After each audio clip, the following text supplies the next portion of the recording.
Bonjour à tous et bienvenue dans cette nouvelle vidéo. Aujourd'hui, et une fois n'est pas coutume, on a voulu aborder la saga des Animaux Fantastiques et notamment son troisième volet, Les Secrets de Dumbledore. Mais aujourd'hui, on a voulu l'aborder sous un angle un peu différent de celui que nous utilisons habituellement. Aujourd'hui, nous n'allons pas nous livrer à un décryptage ou à l'analyse d'un des nombreux mystères de la saga ou à l'un des mystères contenus dans ce troisième volet, et vous savez qu'ils sont nombreux. Vous le savez, sur cette chaîne, nous décryptons à la fois tout l'univers incroyable créé par J.K. Rowling, mais nous traitons aussi de l'actualité du monde magique et de tout ce qui peut concerner finalement l'univers de la saga. Vous le savez aussi, nous vous avons promis d'être toujours honnêtes et de toujours vous dire ce que nous pensons du plus profond de notre cœur. Cette honnêteté, nous vous la devons car vous êtes de plus en plus nombreux à regarder nos contenus et à vous abonner à notre chaîne et nous aimons les échanges francs avec vous que l'on peut avoir dans les commentaires, sur notre serveur Discord ou encore sur notre compte Twitter ou Instagram. Aujourd'hui, on a fait le choix de pousser, on vous l'avoue, un vrai coup de gueule. De temps en temps, ça fait du bien et en plus, ça libère, paraît-il. Depuis 2016 et la sortie du premier volet Les Animaux Fantastiques, et si on veut être tout à fait honnête, depuis même la sortie de Harry Potter et l'Enfant Maudit, on constate un nouvel effet de mode. Celui de critiquer, de dénoncer et même, disons-le franchement, de dénigrer tout ce qui vient agrandir le monde magique, comme si finalement, pour être cool et dans le vent, il fallait critiquer et détruire tout ce qu'on a pourtant adoré fut une époque. Plus le temps passe, plus il devient vraiment tendance de trouver absolument tous les défauts possibles et imaginables à une saga qui pourtant vient considérablement agrandir et enrichir le monde aimé par tant de personnes de Harry Potter. Tout est bon pour finalement participer à cette espèce de lapidation permanente d'un univers que pourtant on a tous adoré dès les premières pages parues donc aux éditions Gallimard ou même plus loin en Angleterre. Alors, notre coup de gueule concerne aussi bien les youtubeurs ou sites pseudo spécialisés sur Harry Potter qui ont décidé de faire une véritable chasse aux sorcières vis-à-vis de J.K. Rowling que tous les fans qui passent leur temps sur les réseaux sociaux à partager des articles putaclic qui disent tout et n'importe quoi la plupart du temps sans prendre la peine même de vérifier un tant soit peu les informations qui sont contenues dans ces espèces de torchons rédigés uniquement pour vendre de la publicité. Dans quelques semaines, nous reviendrons sur les chiffres réalisés par les Secrets de Dumbledore une fois que tous les chiffres internationaux seront remontés, mis à jour et consolidés, ce qui n'est encore à ce stade pas le cas. À ce stade, on sait que le film engrange un bénéfice de plus de 170 millions de dollars en comptant un marché chinois où l'exploitation n'a pas encore véritablement débuté. Dire que le film est un échec est un mensonge et surtout ne prend aucunement en compte des données extérieures même à la saga, mais nous y reviendrons, une fois l'exploitation évidemment terminée. Dernièrement, on essaye de comparer les Secrets de Dumbledore au second volet de Doctor Strange in the Multiverse of Madness. On ferait mieux de comparer ce qui est comparable d'un côté et surtout de se poser les bonnes questions. Mais bon, de tout ça, on en reparlera dans une prochaine vidéo, mais ne vous faites pas avoir. Aujourd'hui, c'est surtout finalement des fans dont on a envie de parler, car au final, il semble assez évident que si cette saga enregistre des contre-performances, qui sont quand même loin d'être catastrophiques, disons-le, c'est surtout par la faute finalement des fans, des influenceurs et des pseudo-médias qui cherchent plus le buzz que la véritable analyse. Cette situation est bien triste, il faut bien le reconnaître car on assiste à un glissement relativement inquiétant. Alors attention, on ne remet absolument pas en question le fait de pouvoir trouver des défauts, de pouvoir apporter des critiques à un texte ou à un film. Nous sommes d'ailleurs les premiers à le faire, mais à notre sens, il y a quand même une différence entre débattre d'un film et le descendre systématiquement avant même sa sortie, avant même d'avoir vu les premières images de ce dernier. Il y a une dimension de plus en plus courante sur les réseaux sociaux qui ressemble à s'y méprendre à une volonté de lynchage de quelque chose que pourtant beaucoup disent adorer en même temps. Tout a commencé en réalité dès la fin de la publication des romans de Harry Potter. Beaucoup de fans ont commencé à s'énerver, disons le mot, du fait que J.K. Rowling ne publiait pas de nouvelles histoires alors qu'elle avait fait part de sa volonté de faire une pause avec son monde magique, ce que l'on peut comprendre après autant d'années à le travailler. Quand elle a fait le choix de revenir quelques temps plus tard avec Harry Potter et l'Enfant Maudit, c'est sous une forme très différente des romans, mais en pièce de théâtre. Alors, on en a déjà parlé sur cette chaîne. On sait que le style théâtral n'est peut-être pas le style littéraire le plus simple à aborder. La forme tranche sincèrement avec l'habitude que l'on pouvait avoir de découvrir les aventures de notre jeune sorcier préféré au travers de romans bien épais avec lesquels on pouvait se mettre sous une bonne couette. Le genre théâtral, c'est un genre qui se vit plus qu'il ne se lit. C'est peut-être là la limite d'ailleurs de cette 8e aventure. Le fait est que les fans ont commencé en effet à déraper à partir de ce moment-là. On a commencé à voir monter une espèce de haine pour le moins troublante allant jusqu'à proférer des mensonges qui sont aujourd'hui devenus des espèces de vérités générales alors qu'elles restent tout autant mensongères. Tout y est passé, il s'agit d'une fanfiction validée par J.K. Rowling. Non, c'est une histoire originale, créée et écrite par J.K. Rowling. Il suffit de s'intéresser au processus de création de la pièce pour le comprendre. Ensuite, on nous dit, ah bah oui, mais les personnages, ils ont totalement changé de caractère, on ne les reconnaît absolument plus. En même temps, plus de 20 ans séparent les événements de Harry Potter et les reliques de la mort de ceux de Harry Potter et l'enfant maudit. À près de 40 ans, on n'a pas nécessairement le même caractère qu'un adolescent de 17 ans, surtout après autant de morts, de batailles, de guerres, de sacrifices, ou alors si c'est le cas, bon, faut peut-être aller voir un bon psy. Alors oui, on nous dit aussi que les retourneurs de temps, ils ont tous été détruits dans la bataille du ministère de la magie dans Harry Potter et l'Ordre du Phénix, et là, comme par hasard, ça revient. Mais non, il s'agit uniquement du stock, du ministère de la magie britannique, et non de tous les retourneurs de temps à l'échelle planétaire. On sait que Harry Potter est assez doué pour créer des dégâts, mais là, en l'occurrence, faut quand même relativement se calmer. Donc bref, pas besoin d'avoir fait les grandes écoles, mais c'est là quand même que commence à apparaître et qu'on voit apparaître pour la première fois concernant Harry Potter un mot extraordinaire et qui est devenu aujourd'hui presque une mode, c'est ce fameux mot des incohérences. Alors ce mot, on nous le sort à toutes les sauces, sur tous les sujets et généralement en plus quand on n'a lu aucun livre et qu'on ne se base que sur des adaptations cinématographiques, parfois très maladroites et parfois longues et parfois, disons-le, même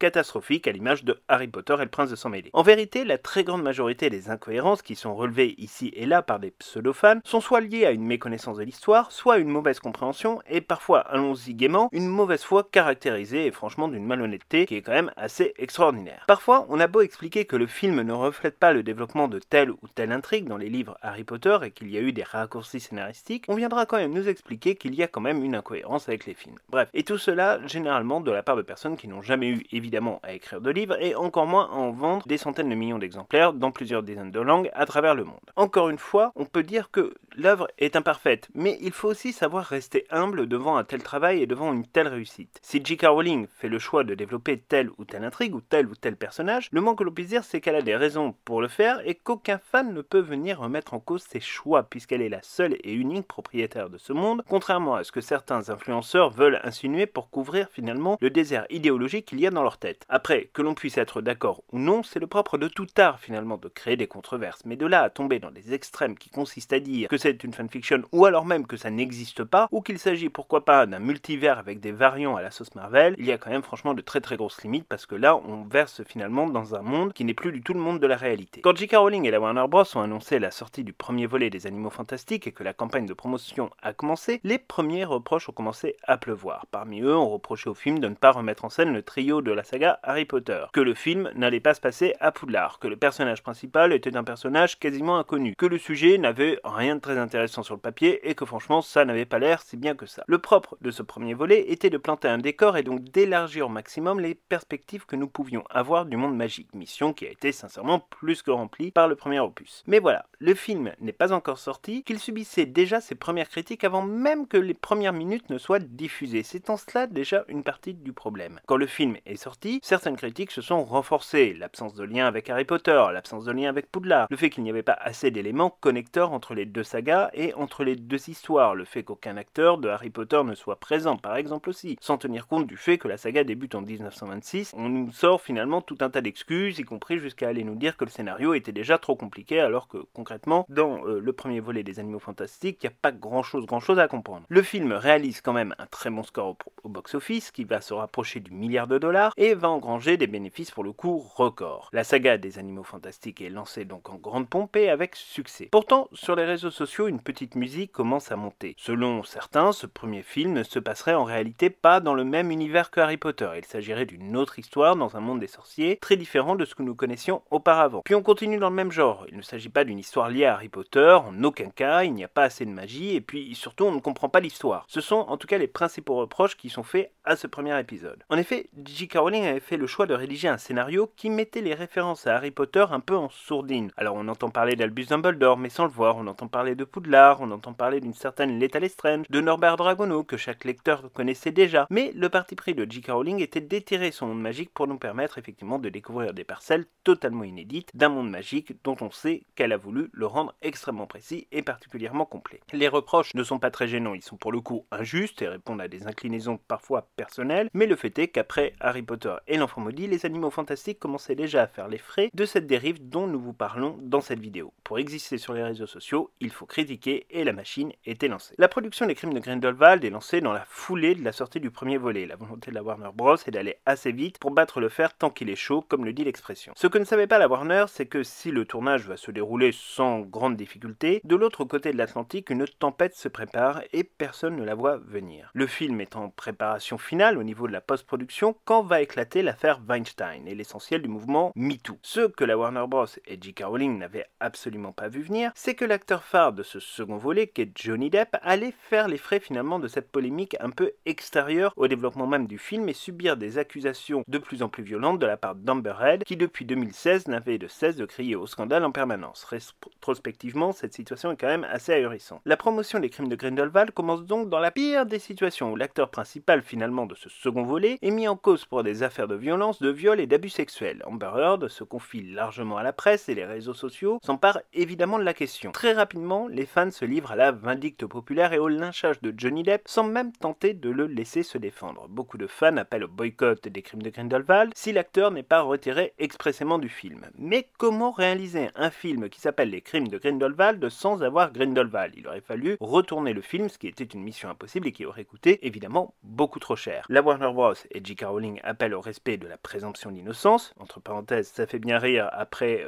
rétrospectivement, quand on voit le déroulé du procès entre Johnny Depp et Amber Heard. Et cet appel finalement au respect de la présomption d'innocence va ne faire que renforcer la haine des fans qui, dans un contexte de MeToo et de balance ton porc, va faire exploser encore plus les réseaux sociaux. On passe dès lors à un autre stade, celui des tribunes dans la presse, portées et relayées d'ailleurs par certains sites qui se veulent être pseudo-spécialisés sur Harry Potter et qui aujourd'hui d'ailleurs ont un petit peu plus de mal à assumer. En France, c'est le quotidien du soir, Le Monde, qui va publier cette tribune. Des centaines de tweets aussi pendant la promotion font en sorte d'appeler à un boycott massif du film en soutien à Amber Heard. Quand J.K. Rowling et David Yates vont réaffirmer leur plein et entier soutien à Johnny Depp, les fans redoublent de violence en qualifiant même Rowling de traître car elle ne soutiendrait pas les victimes d'agressions sexuelles alors qu'elle est une féministe connue, reconnue et convaincue. Lors de l'avant-première mondiale à Paris, décision est prise de laisser Johnny Depp dans sa chambre d'hôtel, à la fois pour des raisons de sécurité mais aussi pour limiter l'impact sur le film. Des manifestations se déroulent en marge de cet événement parisien à renommée mondiale, les féministes hurlent à grand renfort médiatique alors que l'avant-première bat son plein quelques mètres plus loin. La situation, en réalité, est en train de complètement déraper. Quelques jours plus tard, à Londres, dans un dispositif ultra sécurisé, Johnny Depp apparaîtra mais avec une interdiction complète de prendre la parole et de s'exprimer devant des journalistes. Il est livide, il est blafard, il est absent, il est clairement détruit. La suite de l'histoire pour les Crimes de Grindelwald, on la connaît, c'est une baisse au box-office par rapport au premier volet qui permettra quand même cependant au film d'atteindre les 655 millions de dollars de recettes, ce qui demeure très confortable et dans le top 10 de cette année. Cependant, les critiques pleuvent de plus en plus sur ce film car outre la présence de Johnny Depp qui fait hurler les fans, de très nombreux reproches sont adressés au film. Petit florilège, on ne comprend rien, le scénario est trop compliqué, on ne voit pas assez Poudlard, il n'y a pas de acteur de Harry Potter, Dumbledore n'est pas joué par le même acteur que dans la saga Harry Potter, Johnny Depp est mauvais, ce n'est pas une histoire assez gaie, ça n'a aucun rapport avec le monde de Harry Potter, l'incohérence de McGonagall, alors que sa présence en fait ne change rien à l'histoire, on nous dit aussi l'incohérence au sujet d'Aurelius, sans même prendre le temps de se dire que Grindelwald peut mentir, on nous parle aussi d'effets spéciaux ratés, on nous parle d'un film interminable, bref, vous l'aurez compris, tout est bon pour critiquer et descendre le film. La très grande majorité des reproches adressés aux Crimes de Grindelwald tiennent en fait en réalité à la présence de Johnny Depp dans ce film. Il fallait de toute façon abattre ce film qui faisait apparaître un homme déclaré coupable des plus graves atrocités par les réseaux sociaux sans qu'il y ait évidemment le début d'une preuve et sans qu'il y ait le début d'une enquête judiciaire. Encore une fois, le film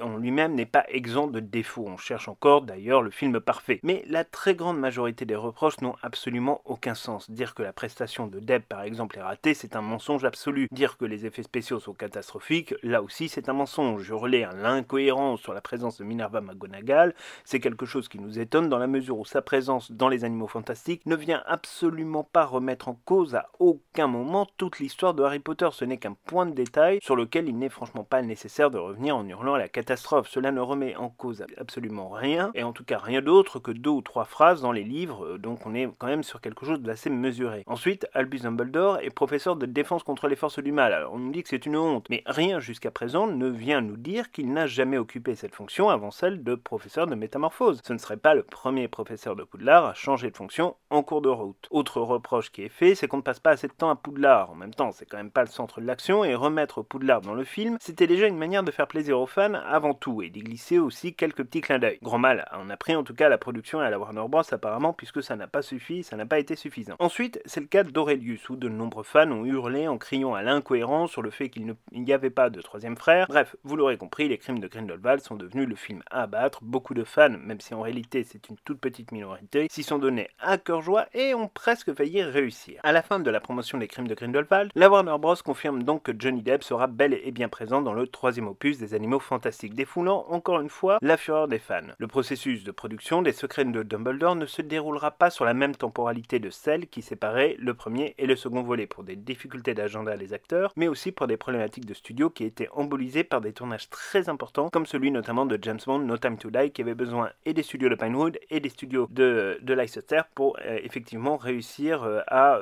tout tourner en même temps. De plus, la Warner voulait laisser passer un peu de temps pour faire passer quelques autres films de son répertoire. Seulement, le temps filant et la pression des fans sur Johnny Depp étant tellement violente, il a bien fallu que la Warner Bros et J.K. Rowling trouvent une solution. Alors ils ont passé un accord avec cet acteur phare de la saga pour répondre un petit peu à la pression des fans et tenter de faire baisser un peu le baromètre. Si Johnny Depp était condamné à un moment ou à un autre dans l'affaire l'opposant à son ex-compagne, il devrait quitter immédiatement la production des Animaux Fantastiques. Johnny Depp a donc bénéficié très largement du soutien et de la Warner et de J.K. Rowling. Mais à ce moment-là, les fans voulaient évidemment toujours son départ. Les années passant et la pandémie aussi, la vérité a commencé à éclater petit à petit sur le calvaire vécu par Depp avec son ex-compagne et sur le fait que de nombreux mensonges avaient été proférés à l'encontre de cet acteur. C'est à ce moment-là que les réseaux sociaux et les fans sont passés du statut d'anti-Depp à pro-Depp. Problématique, c'est que les fans étaient déjà allés beaucoup trop loin et que pendant ce temps-là, la justice britannique continuait à faire son travail indépendamment du travail entrepris par la justice américaine sur le fond du dossier et donc sur le fond de l'affaire opposant Johnny Depp à Amber Heard. En l'occurrence, Johnny Depp avait attaqué le tabloïd anglais The Sun pour diffamation car ce dernier l'avait accusé de violence envers son ex-compagne. Johnny Depp a perdu son procès, ce qui a entraîné son renvoi de la saga des Animaux Fantastiques, conformément aux accords qui avaient été conclus sous la pression des fans. Johnny Depp a reçu l'intégralité de son cachet de 10 millions de dollars pour les Secrets de Dumbledore en dédommagement, preuve, s'il en était besoin, quand même que la Warner a tenté de vraiment jouer le jeu jusqu'au bout. C'est à ce moment-là que tout a dérapé, puisque devant ce départ, les fans, et probablement les mêmes que ceux de 2017-2018 qui demandaient son départ, ont hurlé au scandale en appelant à nouveau au boycott, mais cette fois-ci pour demander son retour dans le film. On se retrouve donc dans une situation où les mêmes fans qui ont appelé au boycott des crimes de Grindelwald pour lutter contre la présence de Johnny Depp appellent désormais au boycott des Secrets de Dumbledore pour lutter contre l'absence de Johnny Depp. C'est assez formidable comment l'opinion publique peut se retrouver complètement matrixée et avoir la mémoire excessivement courte. Les réseaux sociaux, là-dessus, c'est mieux qu'Alzheimer. Avant même que le tournage ne débute, on parlait donc de films maudits, de sagas maudites, d'un troisième opus qui serait forcément raté, forcément le dernier. On rajoute à ça la polémique Depp, le désamour de certains fans pour la saga et les propos soi-disant polémiques de J.K. Rowling que seule une minorité d'imbéciles ont fait le choix de ne pas vouloir comprendre par idéologie personnelle, et on a un cocktail vraiment explosif. La quasi-totalité des articles de presse qui n'avaient absolument aucune information sur le film se faisaient le relais de cette catastrophe industrielle à venir. Les influenceurs, les youtubeurs ont eux aussi surfé sur la vague, toujours dans la même logique de scier la branche qui pourtant leur permet de vivre grâce aux revenus et aux partenariats. Il fallait publier des articles ou des vidéos expliquant que cette saga était nulle, qu'elle ne servait à rien, qu'elle était maudite, il fallait pointer les incohérences, bref, il fallait dire du mal du film pour faire du buzz, pour faire des vues. Ainsi est la dure réalité des réseaux sociaux. Un article ou une vidéo prévoyant une catastrophe verra toujours plus de vues qu'une vidéo qui tentera d'expliquer le contraire. C'est bien pour ça d'ailleurs que nous avons fait le choix de rester fidèles à nos convictions, mais aussi de rester honnêtes sur ce qu'on pensait des différentes polémiques qui ont émaillé la production des Secrets de Dumbledore. Lors de la production des Secrets de Dumbledore, tout était bon pour dégoûter les fans de ce troisième volet, pour minimiser l'impact de sa sortie et pour descendre le film avant même la fin de tournage. On parlait d'un tournage catastrophique, d'acteurs tellement mauvais qu'il fallait en couper certains au montage. On a même vu des articles prétendre que le film était tellement mauvais que la Warner Bros était à deux doigts d'arrêter le tournage et la saga. Bref, on est allé mais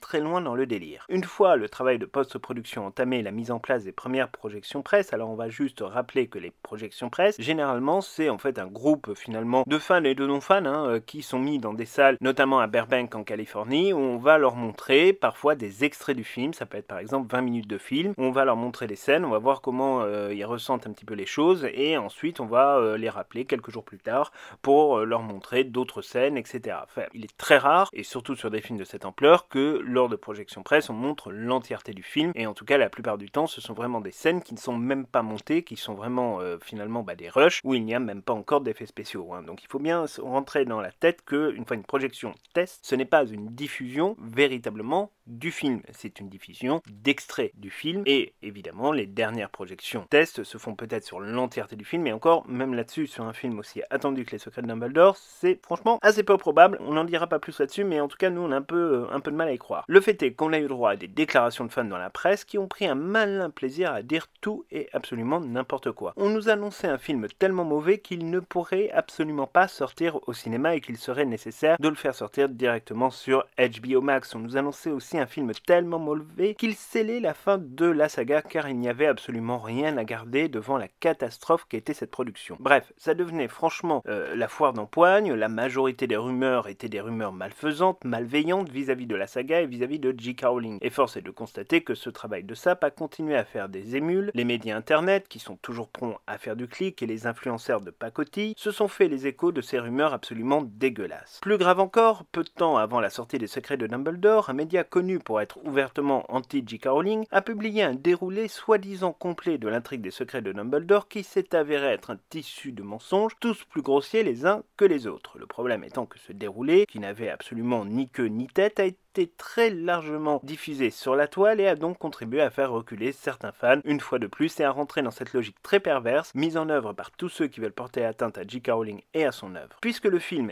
est mauvais et que tout le monde finalement vous le dit au final, pourquoi aller dépenser 15 € dans une place de cinéma? La logique est d'une perversité extrême, mais force est de constater qu'elle fonctionne. Il n'y a qu'à voir sur les pages de fans sur les réseaux sociaux comme Facebook ou Twitter la manière dont les fans partagent des articles ou des vidéos mettant en cause ce troisième volet. Et ça partage en se désolant, parfois même d'ailleurs sans avoir vu le film, de la qualité soi-disant médiocre des Secrets de Dumbledore et en sortant évidemment tout un tas d'inepties et de pseudo-incohérences qui n'existent vraisemblablement pas, ou en tout cas nous on ne les voit toujours pas. En tout cas, une fois que le film est sorti, on va recommencer le même processus en scrutant à la loupe les résultats et en le comparant à ceux des deux premiers opus, sans prendre en considération que le monde a relativement changé quand même depuis, qu'une pandémie a frappé le monde pendant 2 ans, et que les cinémas n'arrivent absolument pas à retrouver le niveau d'avant Covid en termes de fréquentation dans tous les pays du monde. On ne tiendra pas non plus compte aussi du fait que la très grande majorité des cinémas en Chine sont fermés, et que des dizaines de millions de Chinois sont encore confinés dans leurs appartements. On ne tiendra pas compte non plus du fait qu'on ne peut pas comparer un film du Marvel Cinematic Universe à un film classique. On ne dira pas non plus que effectivement il faudrait quand même comparer d'autres grosses productions à très haut budget et qui en fait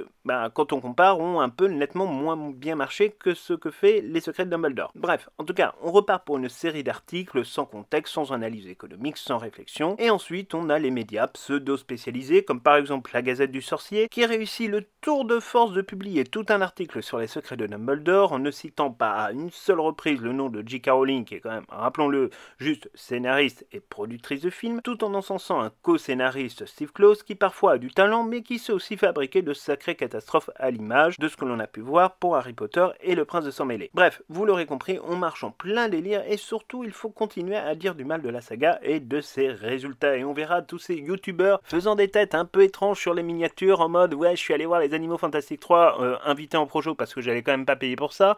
Bon, et franchement je vais peut-être vous en dire des choses mauvaises, hein. Regardez bien la vidéo.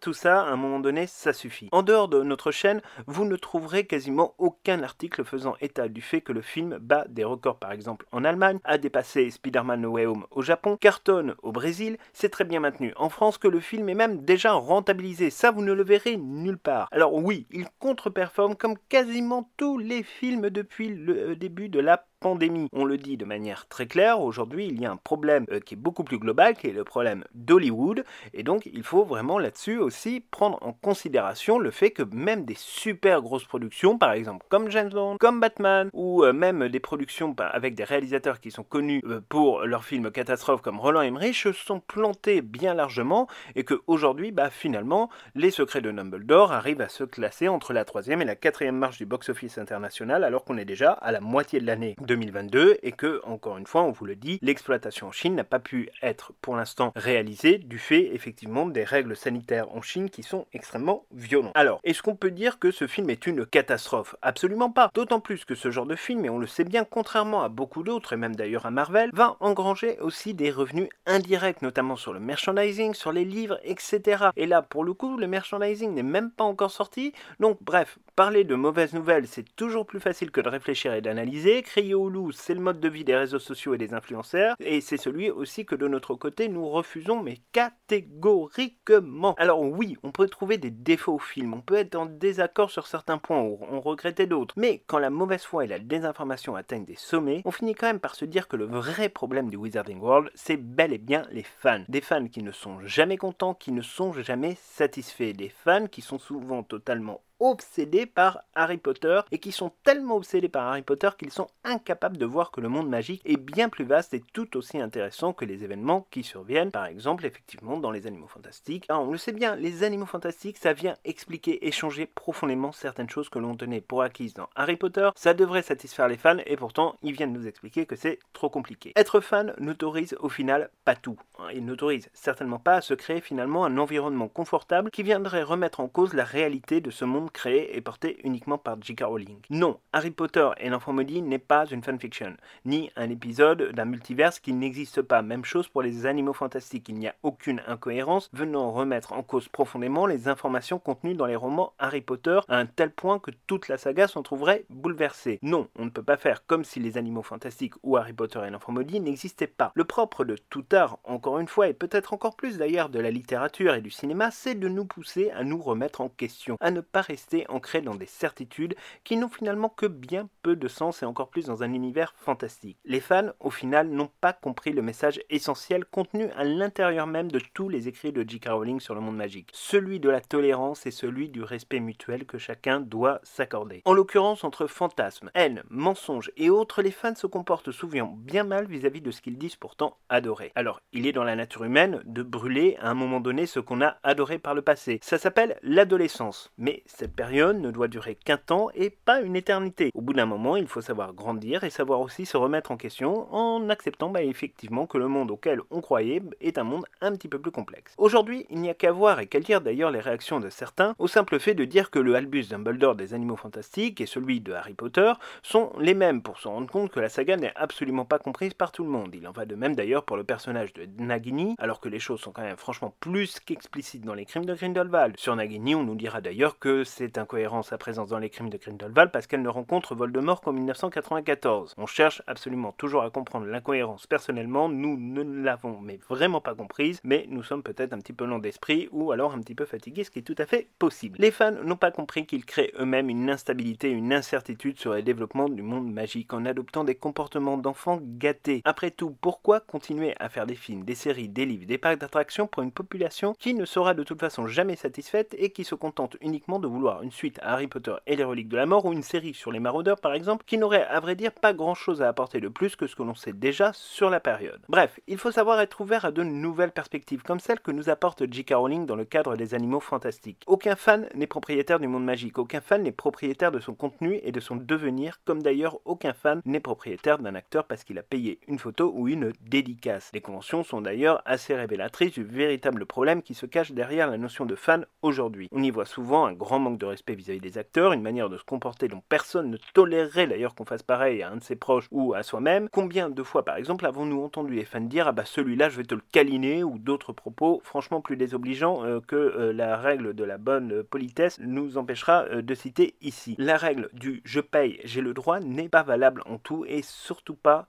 en tout cas un modèle de société souhaitable et en tout cas nous on refusera d'adhérer à ce type de modèle de société de manière assez claire. Ce n'est pas parce qu'on paye des produits dérivés ou des places de cinéma que l'on est propriétaire de l'œuvre. Ce n'est pas parce qu'on est collectionneur qu'on est mieux placé que J.K. Rowling pour dire ce qu'elle doit faire de ses personnages ou ce qu'elle doit faire de l'histoire de son monde magique. Être fan, à notre sens, ce n'est pas rentrer dans une dimension pour le moins inquiétante des choses. Il faut, et on le dit très clairement, faire confiance à l'auteur qui a fait rêver des générations entières de fans. Mais il faut aussi sortir d'une certaine forme d'obsession pour accepter de se faire entraîner sur des chemins différents de ceux auxquels on est habitué. Pour nous, être fan, ce ne sera jamais vouloir détruire ce qui nous passionne et franchement, on avait autant besoin de vous dire les choses, c'est parce que nous sentons que depuis quelque temps, cette espèce d'envie morbide de nombreux fans de toujours, entre guillemets, se réjouir et se repaître finalement dans les mauvaises nouvelles, c'est quelque chose qui est un peu inquiétant, parce que ces mêmes fans en finissent par se transformer en chevaliers de l'apocalypse, prêts à annoncer la fin d'une saga, et pourquoi pas de tout le Wizarding World, et alors qu'ils seront les premiers à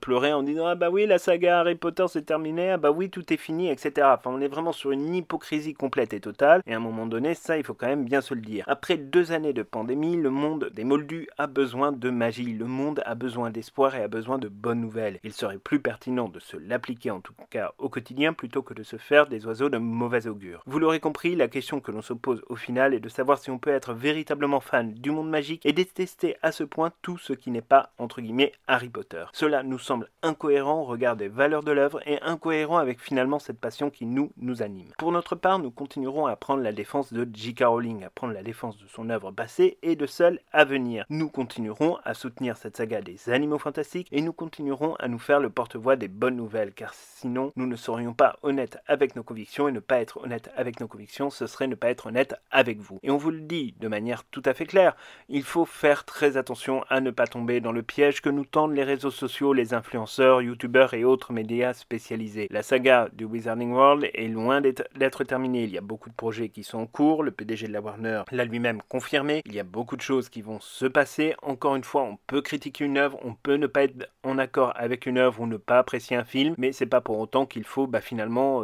crier avec les loups et se repaître un petit peu finalement de ces échecs supposés et de croire des médias avec des titres putaclic qui vous expliquent que Doctor Strange 2 a défoncé les Animaux Fantastiques 3 en une semaine, parce que tout ça en fait n'a absolument aucun sens et il faut comparer ce qui est comparable. C'est comme si on vous disait « Ah les Animaux Fantastiques 3 a défoncé Downton Abbey 2 ». Oui, c'est sûr qu'on n'est pas du tout au même niveau. Hein. Là c'est les Animaux Fantastiques 3, ils ont fait 10 fois plus d'entrées pour l'instant que Downton Abbey 2. Bon, qu'on sache, Doctor Strange 2 n'a pas fait 10 fois plus d'entrées à ce stade que les Animaux Fantastiques 3. On verra si c'est le cas. On a un petit peu de mal à croire que le film atteigne les 3 milliards vu comment il a contre-performé aux États-Unis cette semaine. Mais bon, après tout est possible, on sait jamais. Le fait est en tout cas qu'à un moment donné, il faut quand même aussi se poser les bonnes questions. Savoir être un fan, c'est aussi savoir finalement être dans un principe de réalité. Et les fans qui disent « Ah bah oui mais non, moi j'aime pas cette œuvre donc elle n'existe pas », à un moment donné, là on est quand même sur un raisonnement qui est franchement biaisé et qui est franchement un peu compliqué. Il vaut mieux essayer effectivement de comprendre. Parfois il y a des choses dans l'intrigue effectivement de Harry Potter et l'Enfant Maudit qui sont un peu étonnantes